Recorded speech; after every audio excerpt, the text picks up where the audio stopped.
Alors, précédemment, on a installé eTextSharp dans notre projet C Sharp, ce qui nous permet de pouvoir générer des fichiers PDF et de travailler avec ces fichiers PDF.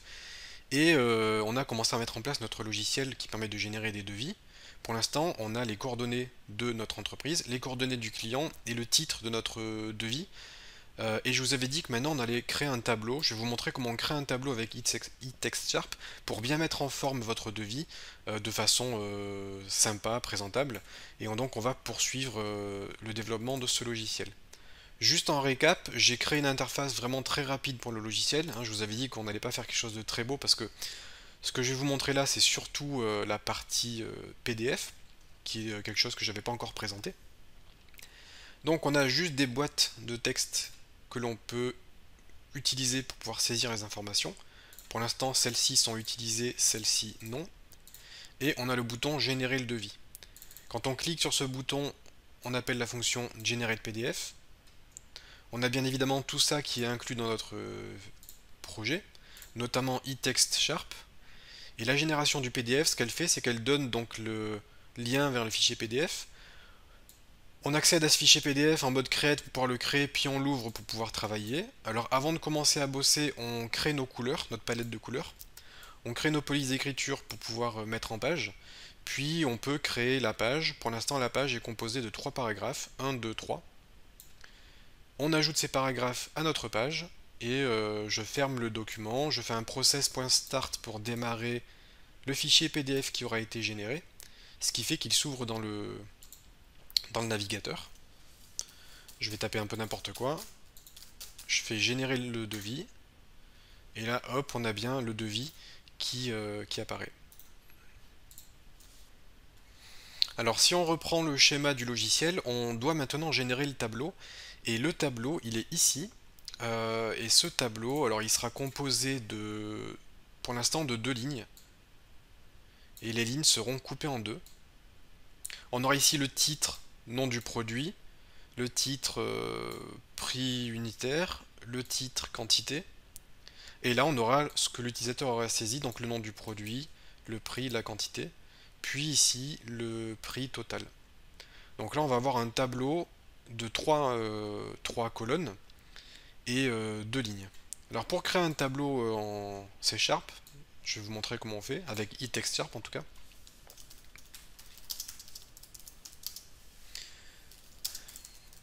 Donc création du tableau, et pour créer un tableau, c'est PDF table.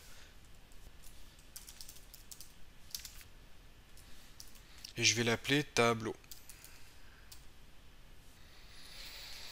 Alors je vais juste quitter le logiciel qui tourne en arrière-plan, sinon ça va pas fonctionner. Et je dis que ça c'est égal à new PDF table, ce qui va me permettre de pouvoir donc créer ce tableau. Et entre parenthèses, je vais indiquer le nombre de colonnes, et je vous ai dit qu'on aurait donc 3 colonnes dans notre tableau.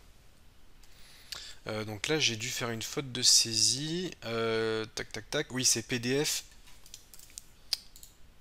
P-table. Voilà, j'avais oublié une lettre. Et du coup donc là on a créé notre tableau de 3 colonnes qui pour l'instant est vide. Alors notre tableau ici on va pouvoir lui donner une largeur, et pour cela on va faire .width percentage est égal à 100, ce qui fait qu'il aura une largeur de 100% par rapport à notre page. Ensuite on va créer les cellules.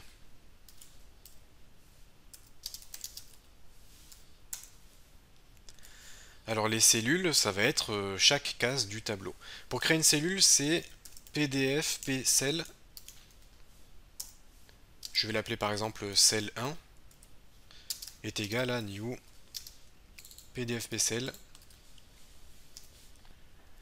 Et là, on a notre cellule. Alors la cellule ici peut prendre des paramètres. On peut mettre en place des paramètres. Et par exemple, si je fais new phrase, je vais pouvoir ajouter une phrase. Je peux mettre désignation. Donc ça sera le titre qui sera dans mon tableau. Dans la colonne 1, ça sera la désignation du produit. Ensuite, votre phrase prend la police d'écriture. Donc on avait déjà créé des polices d'écriture et on avait prévu une police d'écriture pour les tables header. C'est celle que je vais utiliser. Pensez à ajouter le point virgule à la fin pour pouvoir terminer ça. Ensuite, ensuite on peut comment dire, colorer notre cellule. Vous avez la possibilité de colorer votre cellule et de la designer. Alors, je sais pas, qu'est-ce que je peux vous montrer. Par exemple, cellule 1, point, là vous regardez un petit peu ce qu'il y a. On a, voilà, le background color, ça peut être sympa. Cellule 1, point, background color. Et ça, je vais dire que c'est égal à, on a créé une couleur ici, je vais la mettre en bleu, donc le titre du tableau sera en bleu. Background color est égal à blue. Donc voilà comment colorer une cellule. Qu'est-ce que je peux vous montrer? Vous avez la possibilité de modifier le padding. Le padding, je vais le mettre à 7 par exemple. Le padding, ça va être le contour, la marge interne de la cellule. Et là, en mettant à 7, je définis moi-même de quel espacement je veux pour cette cellule. Si on a le background color, on a le border color. C'est la couleur de bordure de la cellule. Alors je vais la mettre en bleu, pareil, c'est juste pour vous montrer les quelques propriétés auxquelles vous avez accès. Qu'est-ce qu'on a? On a le horizontal alignment.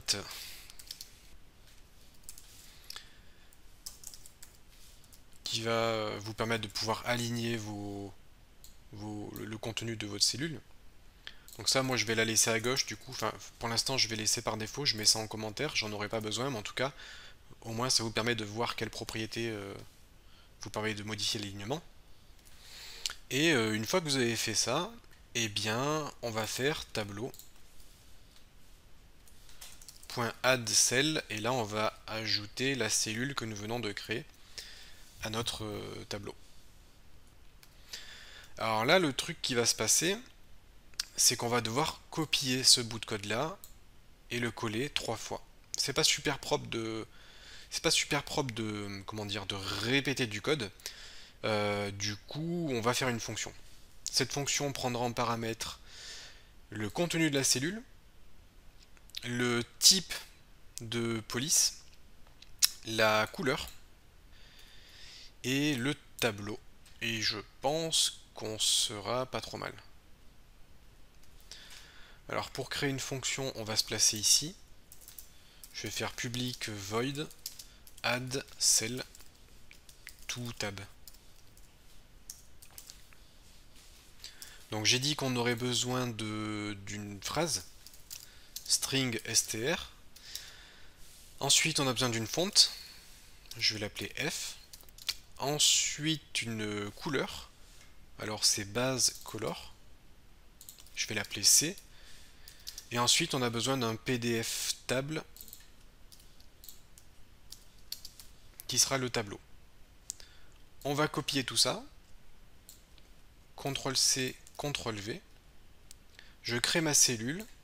Le texte, ça sera str. La police, ça sera F. La couleur, ça sera C. Ici, ça sera C. Et le tableau, ça sera T. Donc là, techniquement, on est bon.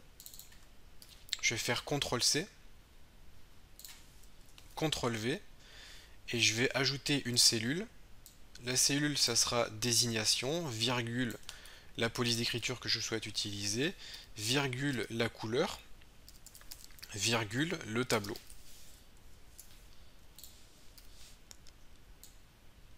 Je vais supprimer tout ce bout de code là.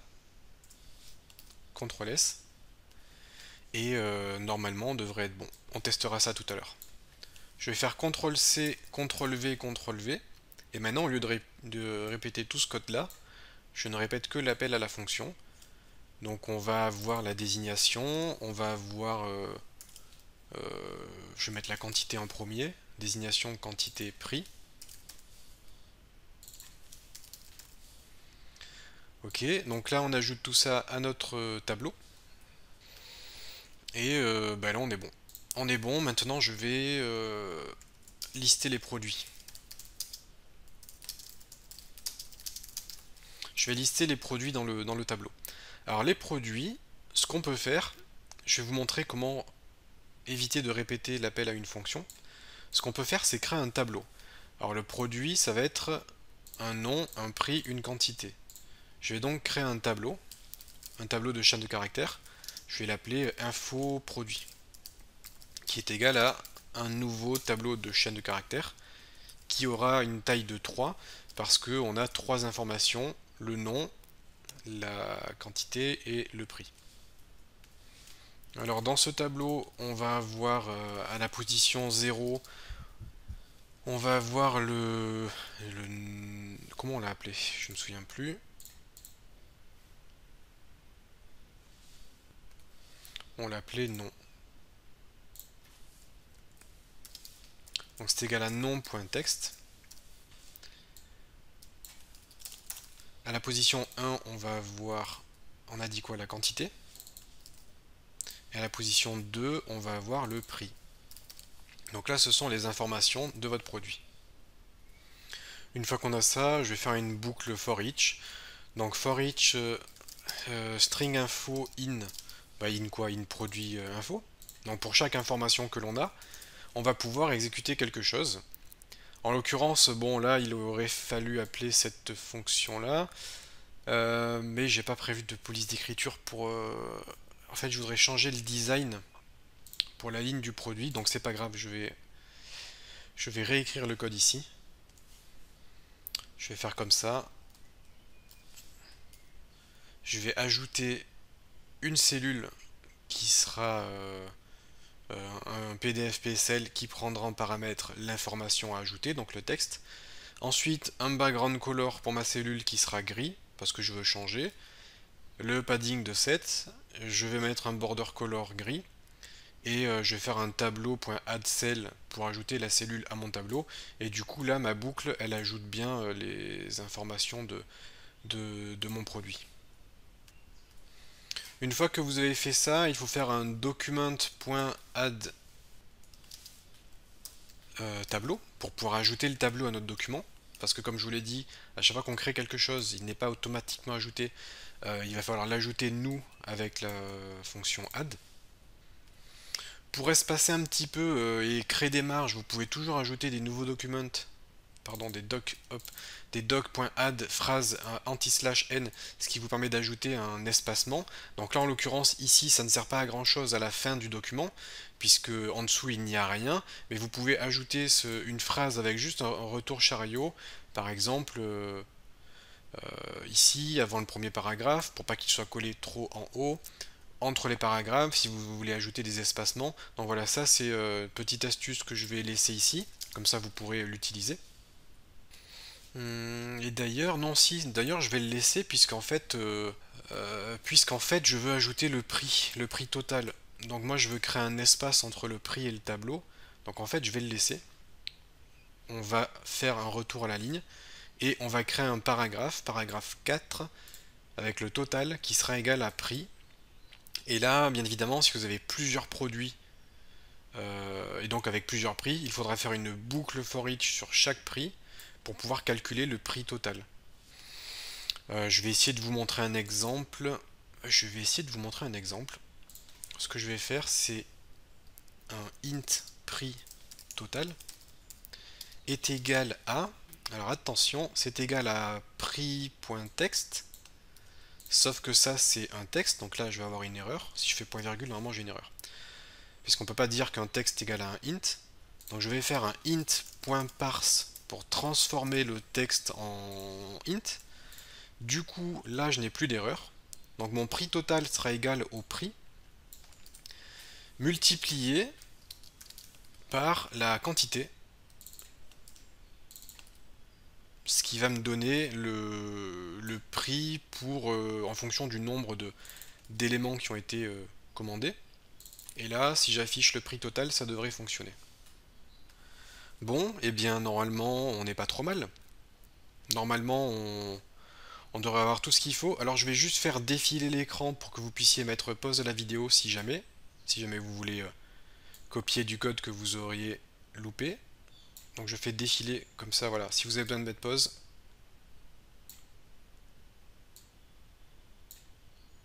Donc voilà pour le contenu du code. Vous voyez, c'est pas bien compliqué. Et l'autre logiciel.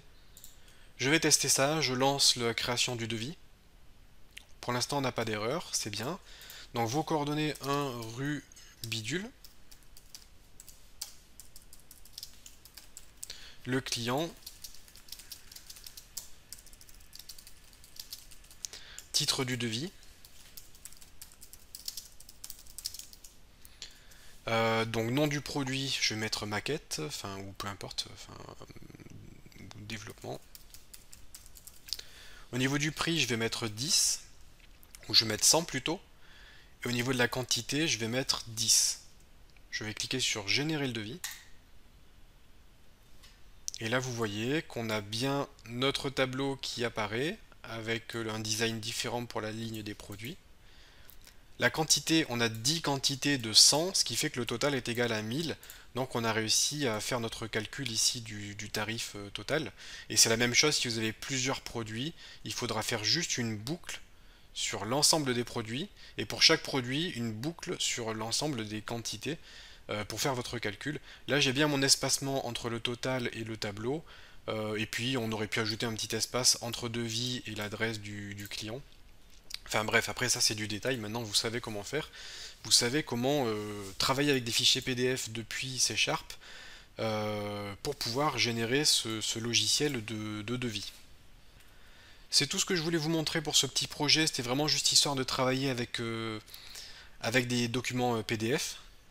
Alors maintenant, si vous de votre côté vous voulez continuer d'avancer, ce qui vous manque dans ce type de logiciel, c'est de pouvoir créer des factures par exemple, puisqu'un devis et une facture c'est pas tout à fait la même chose. Conserver un historique des opérations qui ont été exécutées depuis le logiciel. Pourquoi pas gérer des clients.